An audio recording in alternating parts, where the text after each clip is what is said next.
क्या एप्टीट्यूड यानी प्रतिभा जन्मजात होती है? ये हमको लगता है क्योंकि जो प्रतिभाशाली लोग होते हैं वो कई बार ऐसा बोलते हैं, ये तो मुझ में जन्मजात है। मुझे नहीं पता ये कैसे मुझ में आया। ये मैं नहीं कर रहा हूँ, ये तो ईश्वर की देन है। ये तो अपने आप हो रहा है। ऐसा सारे प्रतिभावान लोग, उसमें से कई लोग आपको बोलते हुए दिखेंगे। जैसे अभी आप म्यूजिक की हमारी बात चल रही थी तो लता मंगेशकर जी ने इस तरह से कई बार बोला है। कई सिंगर्स बोलते हैं। ए आर रहमान जो खुद म्यूजिक बनाते हैं वो ऐसा बोलते हैं। इस कई लोग आपको बोलते हुए दिखेंगे, प्रतिभावान लोग जिनको बहुत अच्छा एप्टीट्यूड है, टैलेंटेड है, वो ऐसा बोलते हुए दिखेंगे। पर समस्या ये है क्योंकि टैलेंट कैसे बनता है वो उनका एक्सपर्टाइज की बात नहीं। गाना कैसे अच्छा गाएं या कैसे सीखें ये हम उनसे सीख सकते हैं। पर वो गाने का टैलेंट उनमें कहाँ से आया ये विषय साइंस का है, साइकोलॉजी का है, ये उनका नहीं। और उसके वो एक्सपर्ट नहीं है, इसलिए भले ही उनको दिल से लगता है। वो हो सकता है उनकी मॉडेस्टी है, उनकी नम्रता है कि ये मैं नहीं इतना अच्छा कर रहा हूँ, ये अपने आप मेरे से होता है। पर ये बात सच नहीं है। तो उसमें सच्चाई क्या है?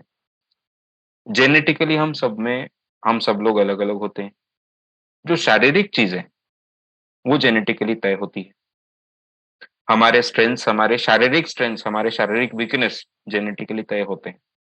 जेनेटिकली हमारे जो हमारे जो जीन्स हैं, हमको पता है हमको आधे जीन्स हमारे माता से मिलेंगे, माँ से मिलेंगे, आधे पिताजी से मिलेंगे। और उनको भी सारे आधे-आधे जीन्स उधर-उधर से मिले हैं, उनके मम्मी-डैडी से। उनके मम्मी-डैडी को उनके मम्मी-डैडी से। तो ये सारा मिक्सचर हमको मिलता है। ये जो जीन्स होते हैं, ये जीन्स से हमारी शारीरिक चीज़ें तय होती हैं।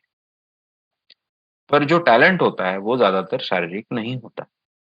जैसे हमारी हाइट तय होगी, पर हम बास्केटबॉल कैसे खेलेंगे ये उससे तय नहीं होगा। हाइट के कारण बास्केटबॉल, अगर हाइट अच्छी हो तो बास्केटबॉल खेलने में मदद मिल सकती है, पर खेलना सीखना पड़ता है। बास्केटबॉल का टैलेंट अलग चीज़ है, वो स्किल है। उसको हम टैलेंट बोलते हैं, पर ये इतना यानी उसको टैलेंट बोलना चाहिए क्या? इस पे सोचना चाहिए। तो ये एक्वायर्ड स्किल्स होते हैं ज़्यादातर लोगों के। अब जैसे बास्केटबॉल कोई खेलना चाहता है, उसमें बहुत टैलेंट है। अब बास्केटबॉल खेलने के लिए कंसंट्रेशन भी ज़रूरी होता है। बास्केटबॉल का कोच उनको बास्केटबॉल सिखाएगा। कंसंट्रेशन वाली जो बात है, वो किसी और से सीखनी है। या वो बचपन से जो उनकी ज़िंदगी जैसे गई है, उनके पर्सनैलिटी बनने के लिए जो भी अनुभव रहे हैं, जो भी संस्कार हुए हैं, उसके कारण आएगा। कॉन्फिडेंस चाहिए। आप अगर अच्छे कोई प्लेयर को देखो, आप तेंदुलकर जी को देख लीजिए, कितने कॉन्फिडेंट रहा है वो इंसान।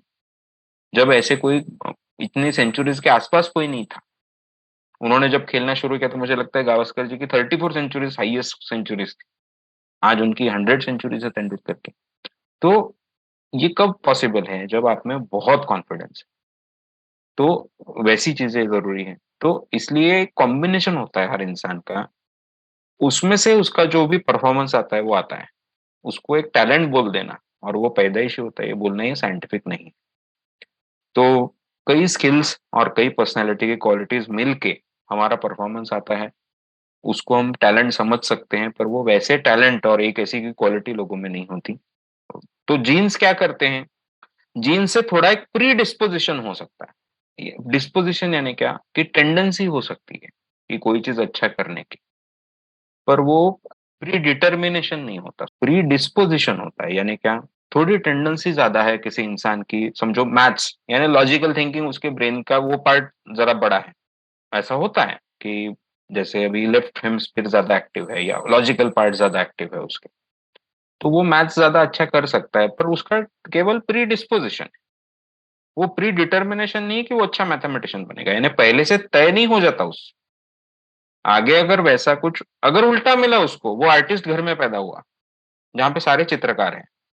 भले ही दिमाग ज़्यादा लॉजिकली जेनेटिकली बना है, पर क्योंकि घर में सारे आर्टिस्ट हैं, तो अब आप बोलोगे मम्मी-डैडी अगर दोनों चित्रकार है तो इसका दिमाग वैसे कैसे है? हाँ, क्योंकि हो सकता है कि मम्मी की मम्मी ज़्यादा लॉजिकल हो, उनका ब्रेन वैसे ज़्यादा स्ट्रॉन्ग हो। तो अगर वैसा प्रीडिस्पोज़िशन आया तो उसके कारण उसको थोड़ा बचपन में उसको वो मैथ्स में अच्छा होगा, पर क्योंकि इंटरेस्ट सारा आर्ट में बन रहा है, ज़्यादा नॉलेज, ज़्यादा एक्सपीरियंस उसको आर्ट का आ रहा है, तो आगे जाकर आप देखोगे तो उसका आर्टिस्टिक ब्रेन ज़्यादा डेवलप होते गया। तो ऐसा है। तो ये थोड़ा प्री-डिस्पोज़िशन इंसानों में होता है, पर वो प्री-डिटर्मिनेशन नहीं है, यानी केवल टेंडेंसी थोड़ी हो सकती है, उससे ये तय नहीं होता, ठीक है? तो मुझे लगता है अब ये पार्ट पूरा कवर कर रहा है आपके सवाल को कि अ, ये जो प्रतिभा होती है, ये पैदाइशी होती है क्या? बिल्कुल पैदाइशी नहीं होती। अभी अब एशियन गेम्स चल रहे हैं, हम बहुत खुश हैं कि हम चौथे लेवल पे। हमारा कितना बड़ा पॉपुलेशन है, हम चौथे लेवल पे हैं। हमारे नीचे कौन-सा देश है देखिए, उसकी कितनी पॉपुलेशन। हमारे ऊपर मुझे लगता है जापान है और नीचे कुछ तो भी कज़ाकिस्तान।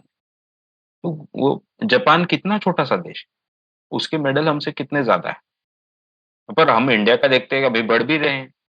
तो जब से देश में ये सारी व्यवस्थाएँ ज़्यादा अच्छी हुई, हमको पता है कि आज से 25-30 साल पहले इतनी भी व्यवस्था नहीं थी देश में।